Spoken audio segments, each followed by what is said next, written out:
What if I told you that Lewis Hamilton is already driving the SF-26 at a level that not even Ferrari's own engineers expected, even before starting the real battle on the track? Because what happened in Fiorano was not a simple tire test. It was something much more serious. While everyone thought that Ferrari was just collecting data in the rain, Hamilton was setting times, building pace, and leaving clear signs that this car could be much more competitive than we've seen so far. The big question is, how is it possible that in just a few days it has reached a level of precision and consistency that has surprised the team internally?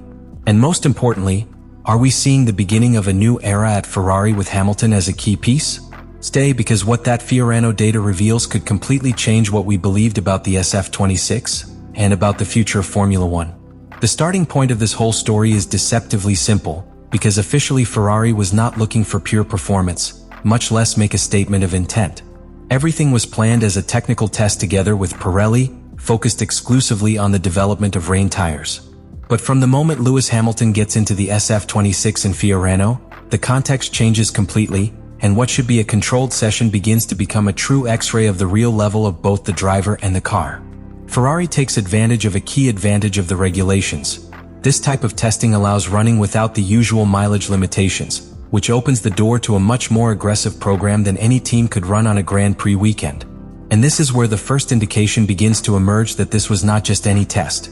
Hamilton does not perform isolated runs or superficial tests, but enters into a continuous cycle of laps, accumulating information in each phase of the wet asphalt, from more stable conditions to moments where the track constantly changes. This variability, far from complicating the work, becomes the perfect scenario to evaluate something much deeper: the ability to adapt. The Fiorano Circuit, with its artificial irrigation system, allows Ferrari to control every detail of the environment. There are no external surprises, no variables out of control. Every change on the track is measured, replicable, and above all, analyzable. This means that each Hamilton lap has enormous value, because any improvement or variation in his times is not a coincidence, it is a direct consequence of what he is doing behind the wheel. And that is exactly what is starting to attract attention within the team. During the first day, the focus is clear. Understand the basic behavior of the SF-26 in low adhesion conditions. Hamilton completes more than 140 laps, something that is significant in itself, but the important thing is not the quantity but the quality of those laps. From the beginning, his records show unusual stability for someone who is still in the process of adapting to a completely new car. There are no erratic spikes, there are no sharp drops in performance. There is a constant, clean line that indicates that you are building confidence lap after lap. But the real leap occurs on the second day. This is where the test stops being exploratory and becomes evolutionary.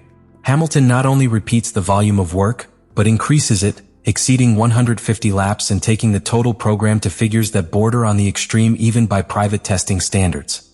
And in the midst of this physical and technical wear and tear, the data appears that changes internal perception. Your best time improves. It's not a one-off improvement, it's the result of constant progression, confirming that you're understanding how to get more out of the car with each attempt. This is where Ferrari begins to realize something key. The SF-26 is not an easy car. It has a very specific operating window, especially in wet conditions, where aerodynamic balance and mechanical grip management become extremely sensitive. However, Hamilton not only adapts to that complexity but begins to play with it. Adjust your lines, modify braking points, optimize power delivery in critical areas, and all of this is directly reflected in the telemetry. Meanwhile, in Maranello, Charles Leclerc is working in parallel on the simulator. This detail is essential because Ferrari is not only evaluating performance on the track, but the correlation between the virtual and real world. And when the data begins to align, it reinforces an idea that begins to gain strength within the team. Hamilton is not simply testing the car, he is actively contributing to its development in a much more advanced way than expected at this stage. What seemed like a simple technical session begins to reveal its true dimension. Ferrari is not only collecting data on tires, it is obtaining critical information about how its new car responds to a driver capable of squeezing every detail in extreme conditions. And most importantly, they are seeing that this adaptation process, which normally takes weeks or even months, is speeding up unexpectedly. As the rounds progressed at Fiorano, the focus inside the garage silently but evidently changed. They were no longer just looking at tire performance, nor validating standard SF-26 configurations. All attention began to focus on Hamilton's telemetry, on every input it generated, on every minimal correction it made in conditions where errors are normally inevitable. And what they found was something that did not fit the usual profile of a pilot in the adaptation phase. Because in the rain, where the grip changes meter by meter, it is normal to see inconsistencies. Small variations in braking, micro slips, constant corrections in the steering wheel. But in this case, the data showed the opposite. Hamilton was building laps with almost surgical cleanliness. Its braking points were repeatable, its lines practically identical even when conditions varied, and its throttle management on corner exit showed extremely fine sensitivity. This is not only difficult, it is something that is normally only achieved after a long period of adaptation to the car. This is where one of the most technical and at the same time most revealing aspects of the test comes in: the interaction with the SF-26 aerodynamic system. This car incorporates an advanced concept of active aerodynamic management, which implies that the car changes its behavior based on multiple variables in real time. And what the engineers detected is that Hamilton wasn't just reacting to those changes, he was anticipating them. This translates into something very concrete. When the car lost power in certain wet phases, he was already adjusting his driving before the problem fully manifested itself. It slightly reduced aggressiveness on entry, modulated the transition at the apex and optimized exit without compromising traction. This level of reading of the car is extremely rare at such an early stage, and was precisely what began to generate internal comments within Ferrari. But there is an even more important detail. It wasn't just about pure piloting but about feedback. Every time Hamilton returned to the pits, he did so not with general impressions, but with information that was specific, structured, and directly applicable to development. He talked about specific sensations in specific areas of the circuit, correlated behaviors with specific configurations, and proposed adjustments that, when tested on the track, showed consistent results. This caused an immediate change in the dynamics of the test. Ferrari stopped running a rigid program and began to adapt to what Hamilton was discovering. That is, the pilot stopped being an executor and became an active piece in the development process. And that, in a team like Ferrari, does not happen easily or with just anyone. Meanwhile, in the simulator, Charles Leclerc received all this information in real time. And here another key moment occurs. When the track data is compared to the simulations, the correlation is not only good, it's better than expected. This validates two things at the same time: that the SF-26 has a solid foundation and that Hamilton's style is aligning perfectly with the team's development model. The consequence of all this is clear, although at that time it is not yet publicly stated. Ferrari is beginning to understand that it has not only gained a champion driver, it has brought in someone capable of accelerating the car's evolution process significantly. And in a Formula One where continuous development defines success, this can make a huge difference throughout the season.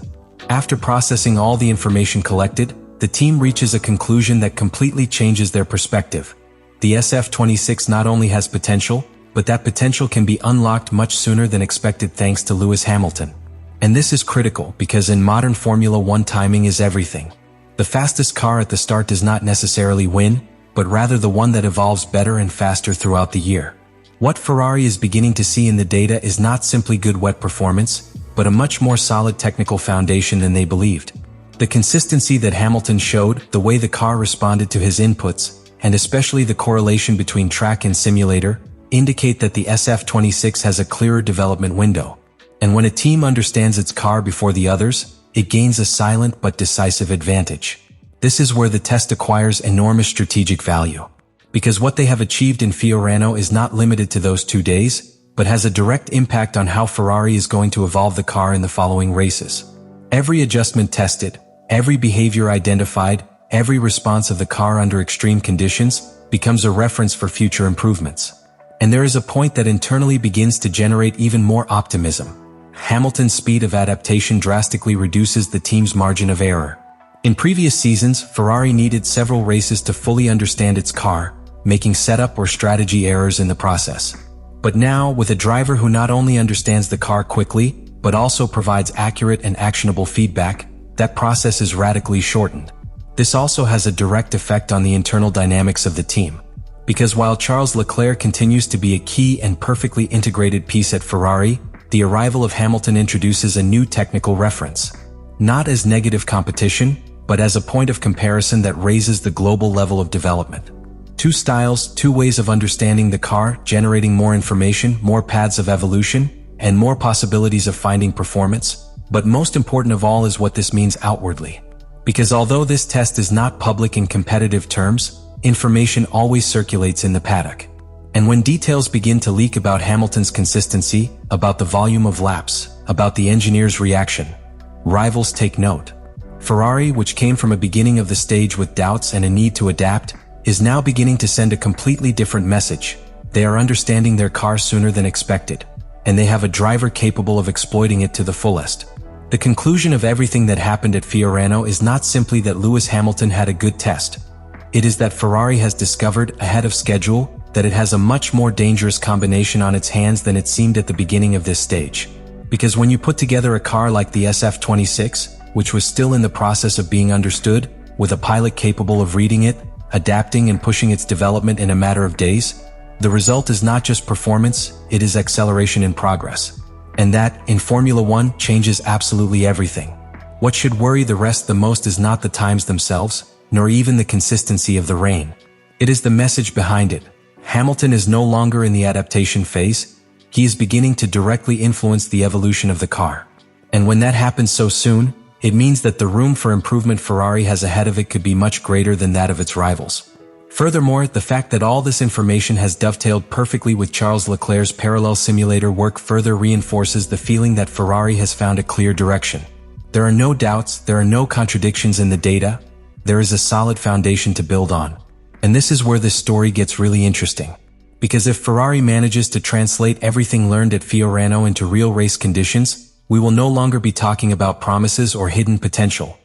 We will be talking about a team that can fully enter the fight with an advantage that no one expected so soon. In short, this private test leaves a strong conclusion. Ferrari is not only more prepared than it seemed, but it could have found in Hamilton the piece it needed to turn that potential into real results. And now the big question is no longer what happened in Fiorano, but when we are going to see all this reflected on the track. Let me know in the comments what you think about all this.